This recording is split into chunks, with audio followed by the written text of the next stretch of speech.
Hi everyone, welcome back to another video, and today in this video we'll discuss about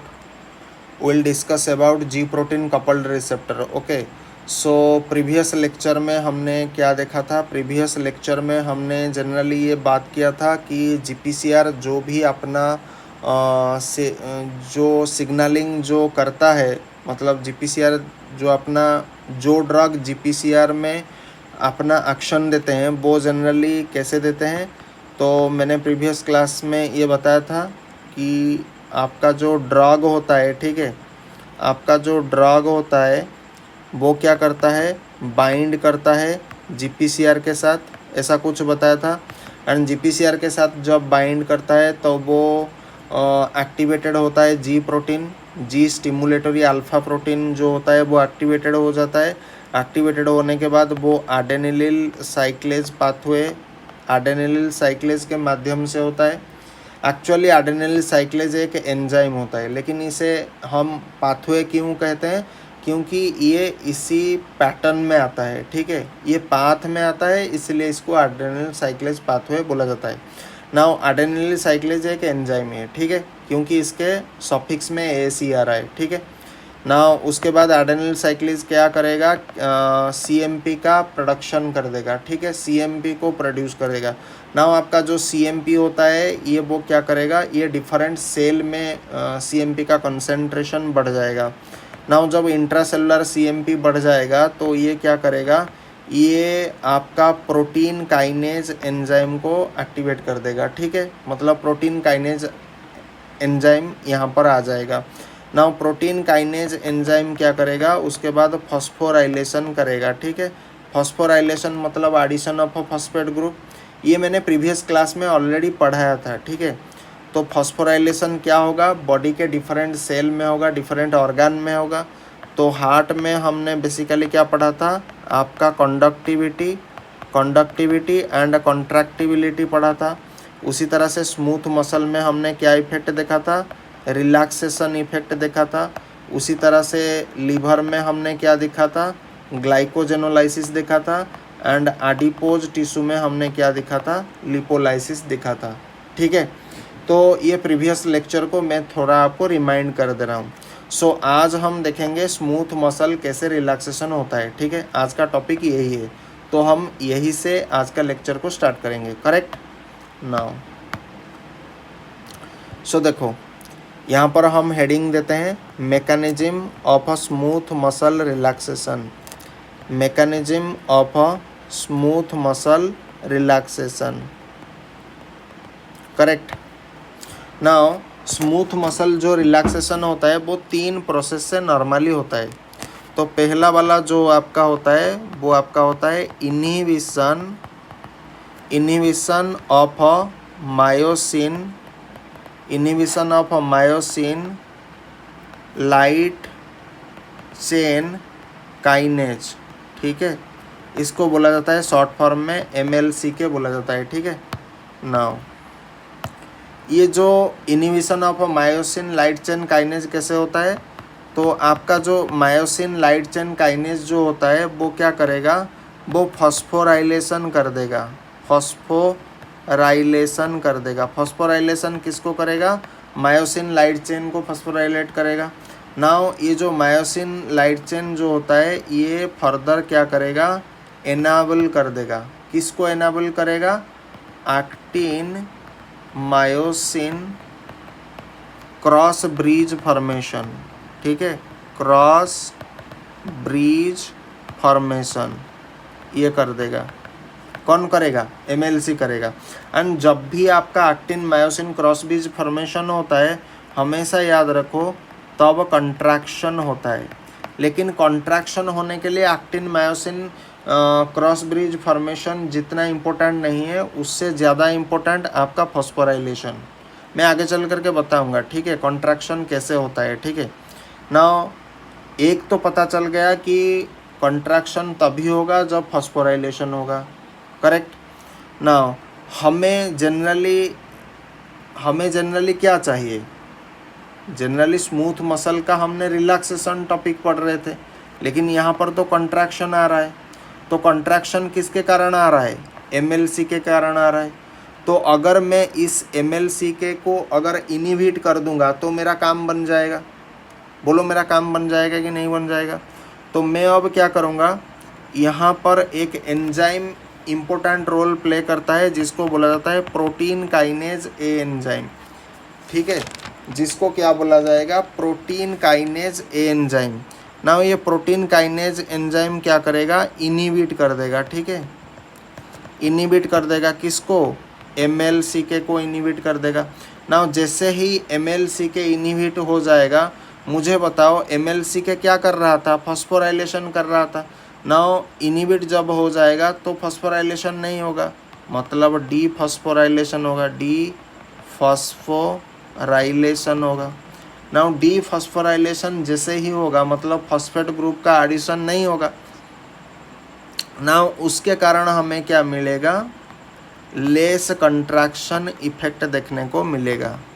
less contraction effect हमें देखने को मिलेगा। And less contraction को मैं ऐसे भी कह सकता हूँ कि स्मूथ मसल का रिलैक्सेशन। भाई लेस कंट्रैक्शन का मतलब क्या होगा, स्मूथ मसल का रिलैक्सेशन इफेक्ट है ना, क्योंकि कंट्रैक्शन अगर कमेगा तो रिलैक्सेशन बढ़ेगा, करेक्ट ना। तो ये हो गया एक मैकेनिज्म। नाउ दूसरा जो मैकेनिज्म है वो होता है activation of myosin light chain phosphatase, जिसको हम बोलते हैं MLCP। ठीक है, MLCP इसको बोला जाता है। नाउ यहाँ पर देखो, यहाँ पर आपका प्रोटीन काइनेज जो A होता है वो क्या करेगा, प्रोमोट करेगा। यहाँ पर देखो प्रोटीन काइनेज A इनहिबिट कर रहा था, लेकिन यहाँ पर ये प्रोमोट कर रहा है। ठीक है, तो प्रोमोट किस चीज़ को करेगा, MLCP के जो भी एक्टिविटी को ये क्या कर देगा, प्रोमोट कर देगा। नाउ जैसे ही ये प्रमोट कर देगा, ये स्टार्ट क्या करेगा, ये डीफॉस्फोराइलेशन स्टार्ट कर देगा। ये डीफॉस्फोराइलेशन कर देगा, डीफॉस्फोराइलेशन करेगा किसका, मायोसिन का। मायोसिन का डीफॉस्फोराइलेशन अगर हो जाएगा तो आप मुझे बताओ क्या इफेक्ट हमें मिलेगा, एक्सीलरेट हो जाएगा, एक्सीलरेट हो जाएगा आपका रिलैक्सेशन। क्योंकि मैंने क्या बताया था कि फॉस्फोराइलेशन जब भी आपका होगा तब जाकर के आपको कंट्रैक्शन इफेक्ट मिलेगा। लेकिन यहाँ पर देखो डीफॉस्फोराइलेशन हो रहा है, तो डीफॉस्फोराइलेशन में हमेशा याद रखो रिलैक्सेशन इफेक्ट हमें देखने को मिलेगा। और भी कारण होता है, और एक जो कारण होता है वो होता है आपका रिड्यूस्ड इंट्रासेलुलर कैल्शियम। ठीक है, रिड्यूस्ड इंट्रासेलुलर कैल्शियम। नाउ ये जो प्रोटीन काइनेज जो ए एंजाइम होता है, ये क्या करेगा, क्लोज करेगा वोल्टेज गेटेड, आपका क्या, voltage gated calcium channel. Now जैसे ही वोल्टेज गेटेड कैल्शियम चैनल बंद हो जाएगा तो मुझे बताओ सेल के अंदर कैल्शियम आयन का इन्फ्लक्स होगा क्या, नहीं होगा। तो इसका मतलब मैं इसे इस तरह से लिख सकता हूँ कि कैल्शियम आयन का इन्फ्लक्स क्या हो जाएगा, डिक्रीज हो जाएगा।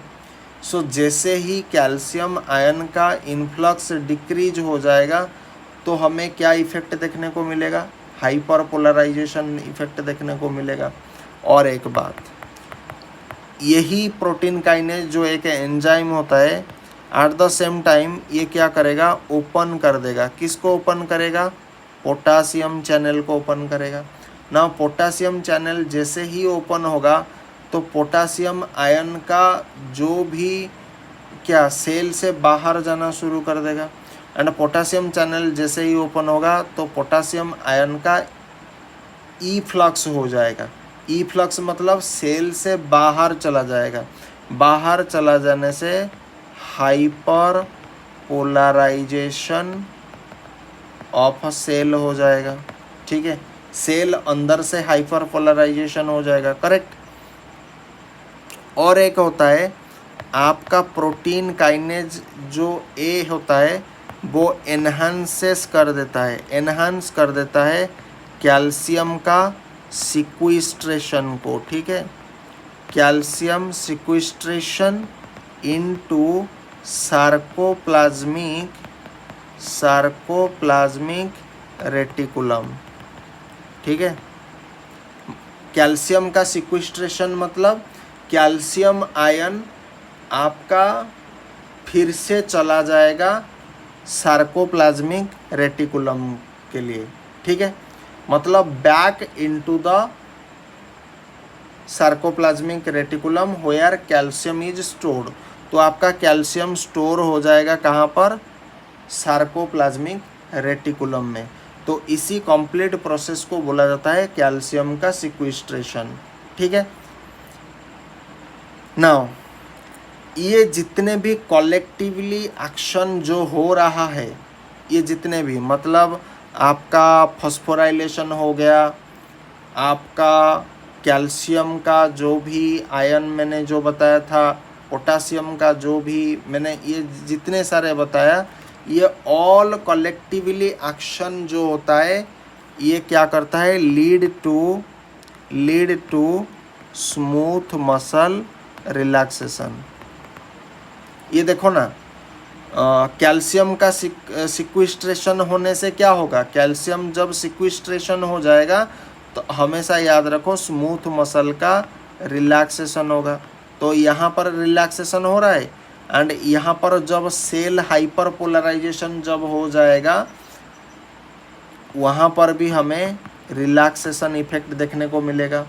एंड कैल्शियम आयन जब सेल के अंदर नहीं आएगा तो यहाँ पर भी रिलैक्सेशन इफेक्ट देखने को मिलेगा। एंड यहाँ पर भी आपको रिलैक्सेशन इफेक्ट देखने को मिलेगा। एंड और कहाँ पर रिलैक्सेशन इफेक्ट देखने को मिल रहा है यहाँ पर भी। तो ये सारे कलेक्टिवली जो प्रोसीजर होता है ये स्मूथ मसल रिलैक्सेशन का मैकेनिज्म ऑफ एक्शन है, करेक्ट। नाउ अब हम ऑर्गन स्पेसिफिक एक्शन देखने वाले हैं। नाउ जीआईटी में क्या इफेक्ट देखने को मिलेगा गैस्ट्रोइंटेस्टिनल ट्रैक्ट में? सो मैंने बताया था गैस्ट्रोइंटेस्टिनल ट्रैक्ट एक स्मूथ मसल है, तो यहाँ पर हमें रिलैक्सेशन इफेक्ट देखने को मिलेगा। कैसे मिलेगा? ये जनरली क्या करेगा?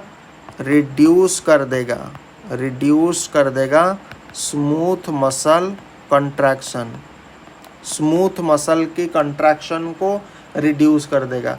एंड स्मूथ मसल कंट्रैक्शन अगर रिड्यूस हो जाएगा तो स्लो क्या हो जाएगा? पेरिस्टाल्सिस शो हो जाएगा। नाउ इस पेरिस्टाल्सिस क्या होता है? Wave like movement that propels the food. ठीक है, हम जो फूड खाते हैं ना, जो भी हम खाना खाते हैं वो ऐसा नहीं है डायरेक्ट स्टोमक में जाकर के ऐसे मतलब घुस जाता है, ऐसे नहीं। जिस तरह से वेव एक वेव लाइक पैटर्न में फॉलो करता है तो हमारा खाद्य उसी तरह से घूम घूम करके ऊपर नीचे होकर के जाता है। ठीक है, नाउ मुझे बताओ पेरिस्टाल्टिक मूवमेंट अगर आपका स्लो डाउन हो जाएगा तो आपको क्या इफेक्ट देखने को मिलेगा? आउटकम आपका क्या मिलेगा? क्योंकि हमेशा आपको एग्जाम में क्वेश्चन पूछा जाएगा कि गैस्ट्रोइंटेस्टिनल ट्रैक्ट में अगर रिलैक्सेशन इफेक्ट आ रहा है तो उससे होगा क्या? तो उससे जनरली होगा कॉन्स्टिपेशन। क्या होगा? कॉन्स्टिपेशन देखने को मिलेगा। आप पूछोगे कैसे? देखो, जब पेरिस्टाल्टिक मूवमेंट स्लो डाउन हो रहा है तो मान लीजिए ये हमारा इंटेस्टाइन है, तो इसी इंटेस्टाइन में क्या होता है? फूड का या फिर स्टूल का पासेस होता है। ठीक है, तो जब कंट्रैक्शन रिलैक्सेशन नहीं होगा तो पेरिस्टाल्टिक मूवमेंट स्लो हो जाएगा, क्योंकि आपका स्मूथ मसल का कंट्रैक्शन क्या हो रहा है, कम हो रहा है। कम होने से क्या होगा, पेरिस्टाल्टिक मूवमेंट भी कम हो जाएगा। एंड जैसे ही कम हो जाएगा तो आपके जो लार्ज इंटेस्टाइन वाला एरिया में, मैं एक एग्जांपल ले रहा हूँ, तो यहाँ पर क्या होता है, स्टूल प्रेजेंट होता है। नाउ ये स्टूल क्या होगा, इस तरह से जाता है ना, इसको बोला जाता है वेव लाइक पैटर्न, ठीक है, वेव लाइक पैटर्न। एंड इसी को बोला जाता है पेरिस्टाल्टिक मूवमेंट। हमारा खाद्य जो होता है वो इसी तरीके से जाता है, वेव लाइक, ठीक है। नाउ अगर कंट्रैक्शन नहीं होगा तो पेरिस्टाल्टिक मूवमेंट हमारे लिए क्या हो जाएगा, स्लो हो जाएगा। स्लो हो जाने से ये स्टूल में आपको पता है लिक्विड प्रेजेंट होता है, वाटर प्रेजेंट होता है, तो ज़्यादा समय तक स्टूल लार्ज इंटेस्टाइन पोर्शन में रहेगा। अगर लार्ज इंटेस्टाइन पोर्शन में ज़्यादा समय तक रहेगा तो यहाँ से क्या होगा, स्टूल से वाटर का अब्जर्प्शन हो जाएगा ना। वाटर अगर अब्जर्प्शन हो जाएगा तो ये स्टूल क्या बन जाएगा, हार्ड बन जाएगा ना। हार्ड बन जाने से आपको क्या इफेक्ट मिलेगा, कॉन्स्टिपेशन इफेक्ट मिलेगा। क्लियर। तो कॉन्स्टिपेशन इफेक्ट कैसे मिल रहा है, आई होप आपने अंडरस्टैंड किया होगा। नाउ उसके बाद ब्रोंकाई में हमें क्या इफेक्ट देखने को मिलेगा, ब्रोंकाई में जनरली आपको रिलैक्सेशन इफेक्ट देखने को मिलेगा। क्या मिलेगा, रिलैक्सेशन इफेक्ट। नाउ ये जो रिलैक्सेशन इफेक्ट होने से हमें आउटकम क्या मिलेगा, आउटकम के रूप में आपको ब्रोंकोडाइलेशन इफेक्ट देखने को मिलेगा। नाउ ये ब्रोंकोडाइलेशन आपको किस तरह से हेल्प करता है, देखो ब्रोंकोडाइलेशन जो होता है ना, ब्रोंकोडाइलेशन कैसे होगा, ब्रोंकोडाइलेशन आपका स्मूथ मसल का रिलैक्सेशन होने से होगा। स्मूथ मसल का रिलैक्सेशन जब होगा, स्मूथ मसल रिलैक्सेशन हो गया ना। स्मूथ मसल रिलैक्सेशन फिजियोलॉजी में एक वर्ड होता है रिलैक्सेशन। रिलैक्सेशन का मतलब क्या होता है, रिड्यूस्ड कंट्रैक्शन। क्या होता है, रिड्यूस्ड कंट्रैक्शन, मतलब रिलैक्सेशन का मतलब हो गया रिड्यूस्ड कंट्रैक्शन। नाउ जैसे ही स्मूथ मसल का रिलैक्सेशन हो जाएगा तो रिलैक्सेशन होने से आपका जो ब्रोंकाई का जो एयरवेज होता है, वो क्या हो जाएगा, वाइड हो जाएगा। एंड वाइड हो जाने से आपका इम्प्रूव क्या करेगा, ऑक्सीजनेशन में हेल्प मिलेगा, ठीक है। मतलब ये हो गया उसका आउटकम, ठीक है। और दूसरा क्या होगा, एयरवे अगर वाइड हो जाएगा तो ब्रोंकोडाइलेशन इफेक्ट मिलेगा, तो आउटकम में और एक आएगा ब्रोंकोडाइलेशन इफेक्ट आपको मिलेगा। एंड दूसरा जो बात है, कोई ऐसा डिजीज़ बताओ जहाँ पर इसकी मतलब सबसे ज़्यादा ज़रूरत है। आपने देखा होगा अस्थमा की केस में या फिर क्रोनिक ऑब्स्ट्रक्टिव पल्मोनरी डिजीज़ के केस में आपका जो एयरवेज होता है वो क्या होता है, कॉन्स्ट्रिक्टेड हो जाता है। कॉन्स्ट्रिक्टेड हो जाने से प्रॉपर तरीके से ऑक्सीजन इनहेल हम नहीं कर पाते हैं, जिसके कारण हमारे सीने में क्या होता है, दर्द महसूस होता है, सांस लेने में हमें दिक्कत मिलता है। तो अस्थमा के केस में, कॉफ्ड के केस में हमें हेल्प मिलेगा।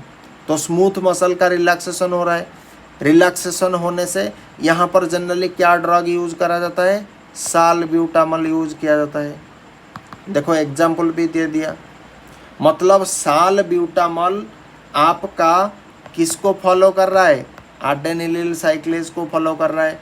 एडेनिलिल साइक्लेज को अगर फॉलो करेगा तो क्या होगा, आपका सीएमपी का कंसंट्रेशन बढ़ जाएगा।